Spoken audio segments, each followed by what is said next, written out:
Hey guys welcome. நம்ம இந்த வீடியோவில் நெட்ஒர்க்னா என்னென்னு பார்ப்போம். இப்போ உங்கள் மொபைலில் இன்டர்நெட் பேக் தீர்ந்துருச்சுன்னா உங்கள் ஃப்ரெண்ட் மொபைலில் ஹாட்ஸ்பாட் ஆன் பண்ண சொல்லி வைஃபை கனெக்ட் பண்ணி யூஸ் பண்ணுவோம்ல. அப்போது உங்கள் ஃப்ரெண்ட் மொபைலும் உங்கள் மொபைலும் கனெக்டடாக இருக்கும். ஸோ இந்த மாதிரி ஒரு டிவைஸில் இன்னொரு டிவைஸோ இல்லை நிறைய டிவைசஸ் கனெக்டடாக இருக்கிறதுக்கு பேர் தான் நெட்ஒர்க்.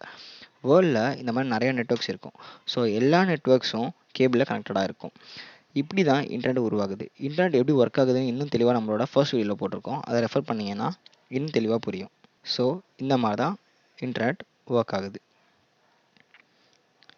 இப்போ நம்ம ஒரு 5 நெட்ஒர்க் டிவைசஸ் பற்றி பார்ப்போம். அதில் ஃபர்ஸ்ட் ஒன் வைஃபை மோடம் இல்லை வைஃபை ரவுட்டர்னு சொல்லலாம். இதுதான் நம்ம வீட்டில் வைஃபை கனெக்ஷனுக்கு கொடுக்குற டிவைஸ்.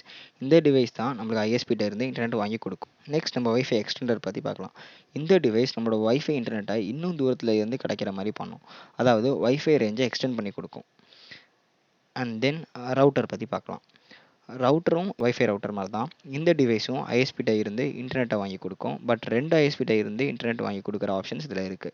அதாவது நம்ம நார்மலாக வீட்டில் யூஸ் பண்ணுற வைஃபை ரவுட்டரோ இல்லை வைஃபை மோடமோ பார்த்தீங்கன்னா ஜஸ்ட் ஒரே ஐஎஸ்பிட்ட இருந்து தான் வர முடியும். அதாவது ஆக்டோ இல்லை ஏர்டெல் பிஎஸ்என்எல் ஏதாச்சும் ஒரு ஐஎஸ்பிட்ட தான் இன்டர்நெட் வாங்கி கொடுக்க முடியும் அதால். பட் நம்ம ஆஃபீஸில் யூஸ் பண்ணுற ரவுட்டரை வந்து நிறைய ஐஎஸ்பிட்ட இருந்து இன்டர்நெட் வாங்கி கொடுக்க முடியும் அதால். நெக்ஸ்ட் நெட்ஒர்க் ஸ்விட்ச் பற்றி பார்க்கலாம். இப்போ உங்கள் வீட்டில் ஒரு 4 சிஸ்டம் இருக்குது. அது எல்லாத்துக்கும் நீங்கள் ஈத்தர்நெட் கேபிள் வழியாக இன்டர்நெட் கொடுக்கணுன்னா அந்த எல்லா டிவைஸையும் ஒன்றா கனெக்ட் பண்ணணும்.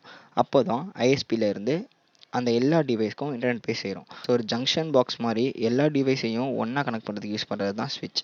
நெக்ஸ்ட் ஃபயர்வால் பற்றி பார்க்கலாம்.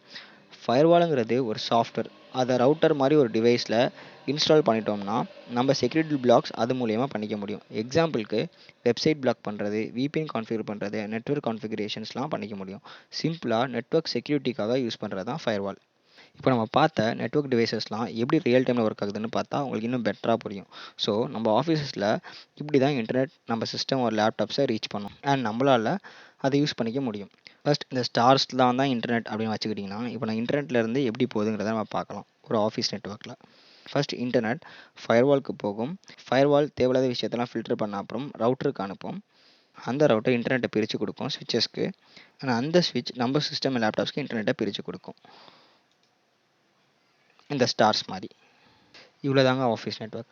இப்போ உங்களுக்கு நெட்வொர்க்னா என்ன அண்ட் அது எப்படி ஒர்க் ஆகுதுன்னு கம்ப்ளீட்டாக புரிஞ்சிருக்கும். இதில் எதுவும் டவுட்ஸ்னால் கமெண்ட் பண்ணுங்கள், நான் கிளாரிஃபை பண்ணுறேன். தேங்க்ஸ் ஃபார் வாட்சிங் கைஸ். இந்த மாதிரி நெட்வொர்க்கிங் கான்செப்ட்ஸ் கற்றுக்கணும்னு நினச்சிங்கன்னா சப்ஸ்கிரைப் பண்ணிக்கோங்க. பாய்.